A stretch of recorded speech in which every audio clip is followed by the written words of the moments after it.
In the late 1970s and early 1990s, a series of disappearances and murders occurred in the Rostov region and several neighboring regions.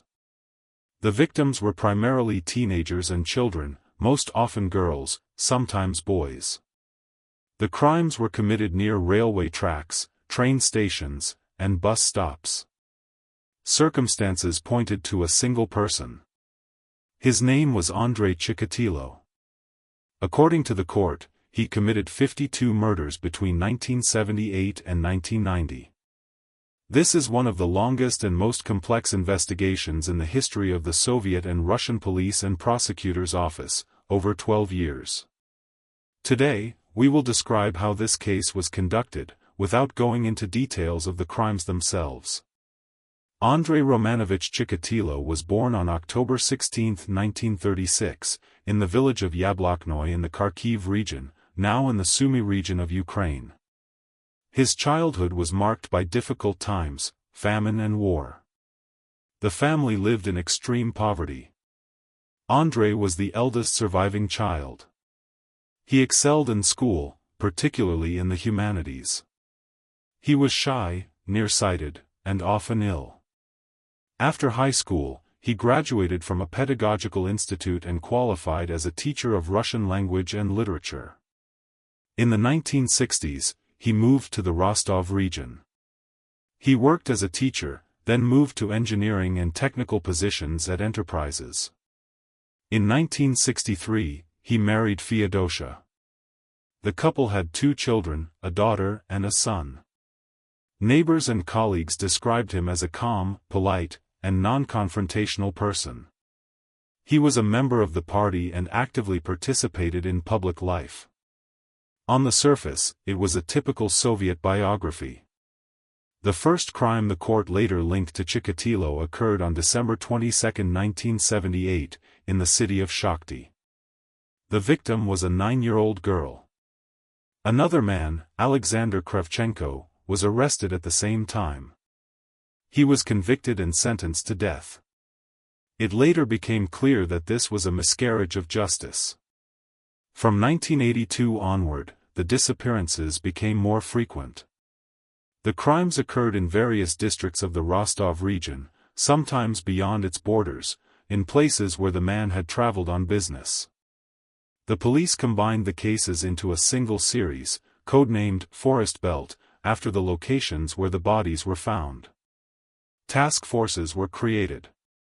Thousands of men living in the region, with access to transportation and frequenting train stations, were checked.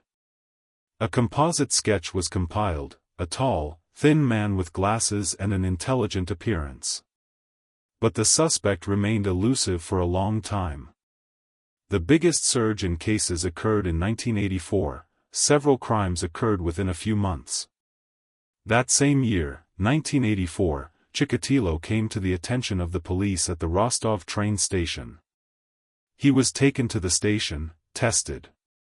His semen didn't match the suspect's blood type. He was released. This was one of the key mistakes. Over the years, other people were arrested on suspicion. Some received prison sentences. One man was wrongly sentenced to death. The investigation was faced with a huge workload, approximately 500,000 people were tested, and over 1,000 other crimes were solved. But the main suspect remained at large. In 1988, Isa Kostoyev, a senior investigator for especially important cases at the USSR prosecutor's office, took over the case.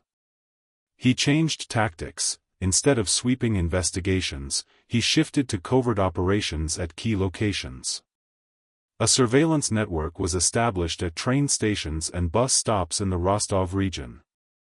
Plainclothes officers recorded men approaching children and teenagers, offering assistance, or escorting them.